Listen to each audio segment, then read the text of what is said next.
સુરતના Lalgate police station વિસ્તારમાં ગેરકાયદે કબજા અંગે આજે મહત્વપૂર્ણ પોલીસની કાર્યવાહી કરવામાં આવી છે। લાલગેટ વિસ્તારની અંદર સરકારી જમીન પર તાણી બંધાયેલા ગેરકાયદેસર દુકાનોને લઈને પોલીસે સ્ટ્રાઇક કરવામાં આવી। પોલીસ સૂત્રોના જણાવ્યા અનુસાર આ દુકાનોનો કબજો ગુનાહિત ઇતિહાસ ધરાવતા મોહમ્મદ અઝરુદ્દીન ઉર્ફ મોહમ્મદ ઇમ્તિયાઝ દ્વારા લેવાયો હતો। આરોપી સામે લાલગેટ, અઠવા, મૈદરપુરા અને ડીસીપી સહિત અનેક પોલીસ સ્ટેશનોમાં ગુનાઓ નોંધાયેલા છે। એ ધરપકડથી બચવા અને ગેરકાયદેસર આવક માટે સરકારી જમીન પર કબજો કરીને દુકાન ચલાવી રહ્યો છે।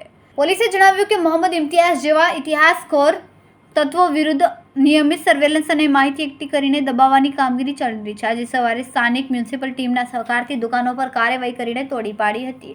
કાર્યવાही दरमियान स्थानिकों ने हाउसिंग सोसाइटी सभ्यों मोटी संख्या में हाजिर रहा था। अठवा पुलिस स्टेशन की हद में एक आरोपी मोहम्मद अजरुद्दीन उर्फे अज्जू इम्तियाज अहमद हंदूवाला, इसने सरकारी ज़मीन करीब 250 स्क्वायर मीटर ज़मीन थी, उसमें 5 दुकानें बांध के अवैध कब्जा सरकारी ज़मीन पे किया हुआ था। माननीय एचएम सर, माननीय डीजी सर और सीपी सर के निर्देश के अनुसार हम लोग आरोपियों द्वारा इस तरह के जहाँ जहाँ पे भी सरकारी ज़मीन पे और दूसरों की प्रॉपर्टी पे कब्जे किए हैं उसकी हम लोग तपास कर रहे हैं। तो ये 5 दुकानें हमारे ध्यान में आई। इसके संबंध में आरोपी से पूछताछ की गई कि ये दुकानों से संबंधित आपके पास जो भी कागजात हैं वो आप दीजिए। तो आरोपी ने अगले दिन खुद से ही लेबर को बुला के और 5 दुकानों का डिमोलिशन करवा दिया। उसका फोटो पहले का और बाद का आप लोगों के साथ में अभी शेयर कर देंगे।